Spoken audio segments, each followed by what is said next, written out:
Kita percaya rencana Tuhan itu bukan kebetulan.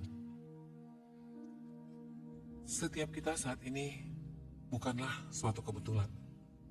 Tidak ada yang terjadi dalam kehidupan kita bilang itu merupakan satu kebetulan. Tidak ada yang bilang bahwa saya ketemu orang ini secara kebetulan. Saya masuk sekolah ini secara kebetulan.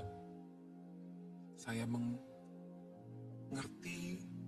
bahwa semuanya itu bukan kebetulan. Sebelum kita ada di dunia ini, Tuhan sudah terlebih dahulu memikirkan kita. Tuhan merancang kita dengan sangat teliti. Yesaya 44 ayat 2a berkata, beginilah firman Tuhan yang menjadikan engkau, yang membentuk engkau sejak dari kandungan, dan yang menolong engkau. Kenapa Tuhan sangat teliti dengan kita? Karena Tuhan sudah punya rencana-rencana khusus untuk setiap kita. Bukan kebetulan kita ada di mana kita ada saat ini. Bukan satu masalah ataupun satu kebetulan kita lahir di keluarga yang seperti apa. Keluarga kaya kah? Keluarga susah? Atau kita lahir dengan single parents? Atau kita lahir di tengah-tengah kesusahan ekonomi? Itu bukan satu masalah. Kondisi apapun yang berbeda-beda, kita harus ingat bahwa kita ada karena rencana Tuhan dan bukan satu kebetulan. Tuhan tahu setiap detik, setiap menit kehidupan kita. Tuhan tahu setiap langkah dalam kehidupan kita. Matius 10 ayat 29 sampai 31. Bukankah burung pipit dijual 2 ekor seduit? Namun seekor pun daripadanya tidak akan jatuh ke bumi di luar kehendak Bapamu. Dan kamu, rambut kepalamu pun terhitung semuanya. Sebab itu, janganlah kamu takut, karena kamu lebih berharga daripada banyak burung.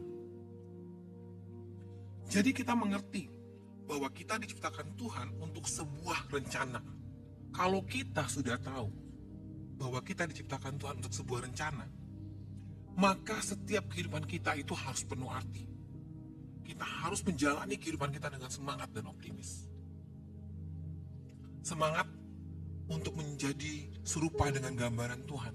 Semangat untuk mengerti firman Tuhan. Semangat untuk melayani Tuhan. Dan kita juga optimis bahwa kita akan hidup dalam kebenaran firman Tuhan. Kita optimis bahwa janji-janji Tuhan itu pasti akan tergenapi.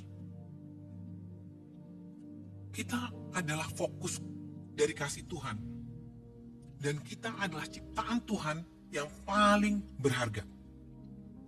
Kasih Tuhan sulit dipahami. Tetapi kasih Tuhan sangat dapat diandalkan.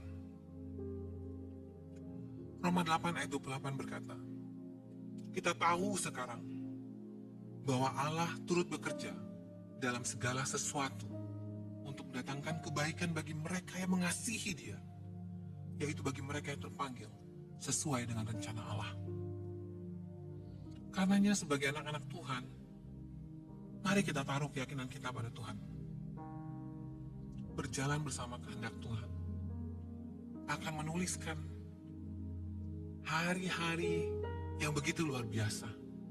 Kalau kita punya scrapbook, di scrapbook kita itu akan penuh warna-warni yang begitu indah jika kita berjalan bersama Tuhan. Termasuk kalaupun saat ini kita dalam keadaan sakit penyakit, kita dalam kondisi yang tidak baik, kita dalam kondisi yang terlilit hutang, kita dalam kondisi tidak ada pekerjaan, mungkin juga saat ini kita punya masalah yang begitu menekan dalam situasi apapun. Mari percaya bahwa Tuhan telah mengizinkan semua itu terjadi. Namun tidak akan merubah rencana Tuhan dalam kehidupan kita. Karena kita tahu tidak ada yang kebetulan. Dan Tuhan menjanjikan sebuah kehidupan yang penuh dengan damai sejahtera. Wah, begitu luar biasa. Saya tidak pernah berpikir ada hal yang lebih indah selain kita hidup dalam rencana dan kehendaknya Tuhan. Dan kita tidak pernah menganggap keindahan maupun rencana Tuhan itu adalah kebetulan. Dan jika kita paham dengan jelas bahwa hidup kita ini bukan satu kebetulan, maka tugas kita adalah menyerahkan kehidupan kita sepenuhnya kepada Tuhan. Tuhan tidak pernah melakukan secara kebetulan. Dan Tuhan tidak pernah melakukan kesalahan di dalam menghadirkan kita, di dalam menciptakan kita. Tuhan memiliki alasan untuk segala sesuatu yang Dia izinkan terjadi. Satu-satunya cara untuk memahami bahwa segala sesuatu ada dalam rencana Tuhan dan bukan suatu kebetulan adalah dengan memahami siapa Allah kita dan apa yang dilakukannya bagi kita, bukan dengan fokus pada diri sendiri ataupun memahami diri kita.